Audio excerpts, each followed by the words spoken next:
Hello everyone. इस video में हम चैप्टर 18 क्लास 9 मैथ्स के क्वेश्चन नंबर 23 को सॉल्व करेंगे। ओके, तो सबसे पहले हम देखेंगे कि क्वेश्चन नंबर 23 कहता क्या है। ये है बुक के पेज नंबर 261 में। तो देखिए 23 कहता है क्वेश्चन नंबर कि 20 सेंटीमीटर, 15 सेंटीमीटर, 25 सेंटीमीटर लंबी भुजाओं वाले त्रिभुज के अंतःवृत्त और परिवृत्त के अर्धव्यासों की लंबाई लिखें। अंतःवृत्त और परिवृत्त का क्षेत्रफल ज्ञात कर लिखें। ठीक है, तो हम क्या करते हैं, सबसे पहले एक त्रिभुज का चित्र बना लेंगे जिसके भुजाओं की लंबाइयां हैं 20, 15 और 25 सेंटीमीटर। तो अब हम लोग क्या कर रहे हैं, देखिए हम देखते हैं कि अगर हम 20 का स्क्वायर करें और 15 का स्क्वायर करें, अर्थात 20 का स्क्वायर मतलब होता है 20 इंटू 20 400, और 15 का यदि स्क्वायर करें तो 15 इंटू 15 होता है 225। तो 400 और 225 को जोड़ने से हम देखते हैं कि ये 25 का स्क्वायर होता है, मतलब 25 का स्क्वायर मतलब 625।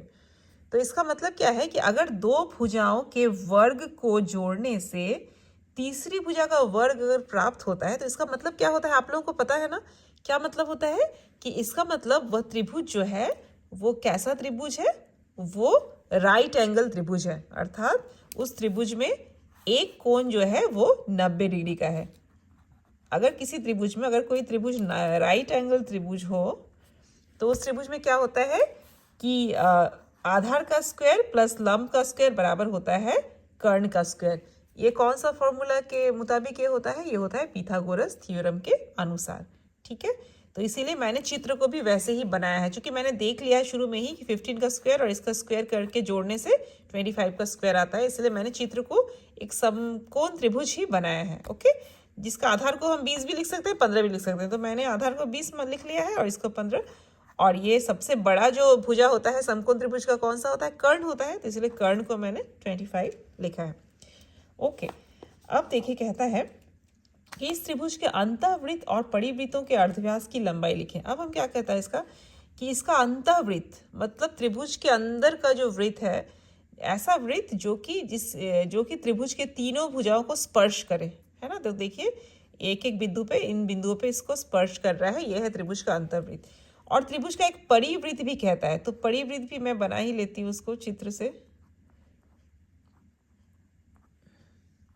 तो ऑलमोस्ट इस तरह से होगा। हाँ, तो अंतर्वृत्त और परिवृत्त हमने मैं बना लिया। अब कहता है कि त्रिभुज के अंतर्वृत्त और परिवृत्तों के अर्धव्यासों की लंबाई लिखें। तो इस अंतर्वृत्त का जो अर्धव्यास है उसकी लंबाई निकालनी है हमको, और ये जो परिवृत्त है इसके अर्धव्यास की लंबाई हमको निकालनी है। ओके, तो हम क्या करते हैं, तो शुरू में लिख लेते हैं कि माना त्रिभुज ABC एक त्रिभुज है जहाँ AB बराबर 15 सेंटीमीटर, AB बराबर 15 सेंटीमीटर, ये A है और ये B है। तो AB बराबर 15 सेंटीमीटर, BC बराबर 20 सेंटीमीटर, BC है 20 सेंटीमीटर तथा AC बराबर है 25 सेंटीमीटर। अब मैंने जो बोला अभी वही यहाँ पे मैं करके दिखा रही हूँ कि अब AB square plus BC square करने से, AB square plus BC square करते हैं तो 15 का स्क्वायर प्लस 20 का स्क्वायर करते हैं तो आता है 15 का स्क्वायर मतलब 225 प्लस 20 का स्क्वायर मतलब 400, दोनों को जोड़ते हैं तो 625। 625 मतलब 25 का होल स्क्वायर जो होता है वो होता है 625। तो इसलिए 25 मतलब 25 किसकी लंबाई है, AC की लंबाई। तो 25 की जगह हम AC लिखेंगे, AC का स्क्वायर। तो क्या आ गया, AB का स्क्वायर प्लस BC का स्क्वायर बराबर AC का स्क्वायर। तो इसीलिए त्रिभुज ABC एक समकोण त्रिभुज है जहाँ AC त्रिभुज का कर्ण है। ठीक है, यहाँ तक मैंने समझा दिया ये वाला। अब त्रिभुज ABC का क्षेत्रफल, अब हम क्या करते हैं, इस त्रिभुज ABC का जो है हम क्षेत्रफल निकालते हैं। त्रिभुज ABC समकोण त्रिभुज का क्षेत्रफल ज्ञात करते हैं। तो बराबर किसी भी त्रिभुज के क्षेत्रफल का फॉर्मूला आप लोगों को पता है, क्या होता है, किसी भी त्रिभुज के क्षेत्रफल का फॉर्मूला होता है 1/2 गुना आधार गुना ऊंचाई। तो बराबर 1/2 गुना आधार। अब इस त्रिभुज का आधार कितना है, देखिए 20 है, 20 है, और इसकी ऊंचाई कितनी है, इसकी ऊंचाई है 15। तो 1/2 गुना 20 इंटू 15। तो इसका मतलब 2 से अगर हम काट दें तो 2 10 बार में कट जाएगा, तो 10 इंटू 15 करेंगे तो आ जाएगा 150 वर्ग सेंटीमीटर।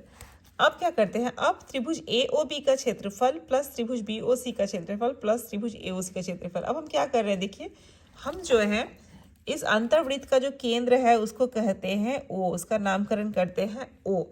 और इसमें क्या है, इस अंतर्वृत्त के केंद्र को हम O कहते हैं और क्या करते हैं ए ओ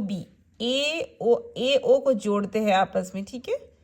तो A को O से मिलाया, फिर B को भी O से मिलाया और C को भी हम O से मिलाते हैं। ये हमने कर लिया। अब क्या है, हम क्या पाते हैं यहाँ से, देखिए अगर हम बड़े त्रिभुज का क्षेत्रफल हम करें, मतलब त्रिभुज ABC का क्षेत्रफल, तो ये क्या हो जाएगा, ये हो जाएगा AOB इस छोटे त्रिभुज का क्षेत्रफल। मैं थोड़ा सा हाथ इससे बना के दिखाती हूँ अच्छे से। तो AOB का क्षेत्रफल इस त्रिभुज का क्षेत्रफल प्लस AOB प्लस BOC का क्षेत्रफल, ठीक है। AOB का क्षेत्रफल प्लस BOC का क्षेत्रफल प्लस AOC का क्षेत्रफल।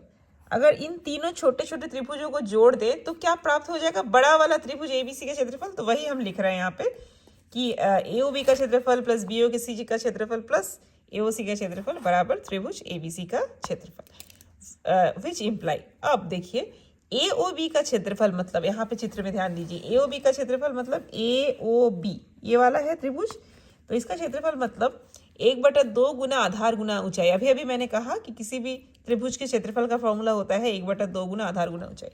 तो AOB के क्षेत्रफल की जगह में लिखेंगे त्रिभुज AOB का क्षेत्रफल बराबर 1/2 गुना आधार गुना ऊंचाई प्लस BOC के जगह में भी सेम फॉर्मूला ही आएगा 1/2 गुना आधार गुना ऊंचाई प्लस AOC का क्षेत्रफल भी 1/2 गुना आधार गुना ऊंचाई बराबर, ठीक है, बराबर। अब त्रिभुज ABC का क्षेत्रफल हमने अभी भी क्या निकाला था, इसके ठीक आगे वाले स्टेप में 150। तो त्रिभुज ABC का क्षेत्रफल हम लिख देंगे बराबर में, इसके जगह में लिख देंगे 150, विच इम्प्लाई 1/2 गुना। अब इस त्रिभुज AOB का आधार और ऊंचाई कितना है वो देख लेते हैं। तो देखिए AOB का आधार है, देखिए इसको हम अगर आधार माने और ऊंचाई हम इसको मान ले, ये वाला ऊंचाई है, तो ये ऊंचाई देखिए तो ये क्या है, ये है इस अंतर्वृत्त का जो है क्या है, अर्धव्यास है। तो इस अंतर्वृत्त के अर्धव्यास को हम R मान सकते हैं, है ना। तो शुरू में ही हम लिख सकते हैं ऐसा कि अंतर्वृत्त का अर्धव्यास हम शुरू में यहाँ पे लिख देंगे कहीं पे कि माना अंतर्वृत्त का अर्धव्यास, अंतर्वृत्त का अर्धव्यास बराबर R, ठीक है, तथा परिवृत्त का अर्धव्यास बराबर कैपिटल R, ठीक है। तो दो अर्धव्यास को हम लोग स्मॉल r और कैपिटल R जो है वो पहले हम लोग मान लेंगे। अब देखिए तो 1/2 गुना AOB का जो आधार है वो है 15 और ऊंचाई है स्मॉल r। स्मॉल r मतलब ये वाला जो है अंतर्वृत्त का अर्धव्यास जो है यही इस त्रिभुज की ऊंचाई है। देखिए फिर त्रिभुज BOC का क्षेत्रफल में देखिए 1/2 गुना आधार मतलब BC मतलब 20 इंटू ऊंचाई। देखिए ये भी है जो है, ये ऊंचाई जो है इस त्रिभुज की जो ऊंचाई है वो क्या है, वो है इस छोटा वाला जो अंदर में जो अंतर्वृत्त है उसका अर्धव्यास। तो ये सेम है, ये भी R है तो ये भी R और ये भी R ही हो जाएगा, ये ऊंचाई भी R हो जाएगा। तो सेम प्रोसेस में हम लिखेंगे 1/2 गुना BOC का आधार है 20 और ऊंचाई है R प्लस त्रिभुज AOC का आधार 1/2 गुना आधार है 25 AC इंटू ऊंचाई है R, तो बराबर 150 उतर गया, विच इम्प्लाई। अब देखिए ये तीन जो है इन तीनों में से कौन सा कॉमन है, हर तीनों में देखिए R है ना, और तीनों में 1/2 भी है ना इस सब में। तो हम 1/2 और R को इन तीनों में से कॉमन ले लेते हैं। तो 1/2 गुना R को कॉमन ले लिया तो अंदर में क्या रह गया, देखिए यहाँ पे ये दोनों चला गया है कॉमन में तो रह गया 15, फिर ये प्लस उतर गया और यहाँ पे भी देखिए 1/2 गुना R कॉमन चला गया तो रह गया 20 प्लस 1/2 गुना R कॉमन चला गया है तो रह गया सिर्फ प्लस 25, तो बराबर 150, विच इम्प्लाई 1/2 गुना R गुना, अब 15 प्लस 20 प्लस 25 करेंगे तो आएगा 60 बराबर 150, विच इम्प्लाई। अब अगर हम लोग इसको काट दें 2 से 60 को तो 30 बार में कटेगा तो R इंटू 30 बराबर 150, विच इम्प्लाई R बराबर 150 बाई 30। तो बराबर अगर हम काटेंगे तो 3 × 5 = 15 तो 5 सेंटीमीटर। तो इसीलिए अंतर्वृत्त का अर्धव्यास कितना हो गया, अंतर्वृत्त का अर्धव्यास हो गया 5 सेंटीमीटर। अब अंतर्वृत्त का क्षेत्रफल भी निकालने बोला है तो अंतर्वृत्त का क्षेत्रफल बराबर πr² होता है, तो बराबर पाई मतलब 22/7 और अर्धव्यास R कितना है, R है 5 तो 5 का स्क्वायर तो बराबर 22/7 गुना 5 का स्क्वायर मतलब 25। तो 22 और 25 को गुना करेंगे तो आएगा 550 बटा में 7। अब यदि हम इसको भाग करेंगे तो भाग करने से आ जाएगा 78.4/7। तो इतना वर्ग सेंटीमीटर आ गया हमारा क्या, अंतर्वृत्त का क्षेत्रफल। अब हम जो है, अब देखिए चूंकि त्रिभुज एबीसी एक समकोण त्रिभुज है, हमको पता है कि ये त्रिभुज एबीसी जो एक समकोण त्रिभुज है, अतः त्रिभुज के परिवृत्त का केंद्र कर्ण के मध्य बिंदु पर होता है। देखिए आपको ये चीज जो है जान के रखना है। क्या जानना है फिलहाल के लिए, कि अगर किसी भी समकोण त्रिभुज में, समकोण त्रिभुज का जो परिवृत्त होता है उसका, उस परिवृत्त का केंद्र कहाँ पे होता है पता है? उस परिवृत्त का केंद्र होता है उस समकोण त्रिभुज के कर्ण के मध्य बिंदु पर। ठीक है, तो ये हमको जानना है कि किसी भी समकोण, चूंकि ये समकोण त्रिभुज है अतः त्रिभुज के परिवृत्त का केंद्र कर्ण के मध्य बिंदु पर होता है, अर्थात त्रिभुज के परिवृत्त का केंद्र और कर्ण का मध्य बिंदु दोनों संगामी होते हैं, अर्थात सेम पॉइंट पे होते हैं। अतः परिवृत्त का अर्धव्यास बराबर हो जाएगा। तो इसीलिए ये जो परिवृत्त अगर का केंद्र अगर यहाँ पे है तो इसका अर्धव्यास कितना हो जाएगा, ये वाला। तो ये मतलब ये पूरे का आधा, मतलब 25, ये 25 है इसका पूरा लेंथ, तो 25 का आधा कर देंगे। तो इसलिए परिवृत्त का अर्धव्यास बराबर 25 का आधा बराबर, इसको भाग करेंगे तो 12.5 सेंटीमीटर। इसीलिए कैपिटल आर मैंने यहाँ पे मान लिया था कि परिवृत्त का अर्धव्यास बराबर कैपिटल आर, तो इसीलिए कैपिटल आर बराबर 12.5 सेंटीमीटर।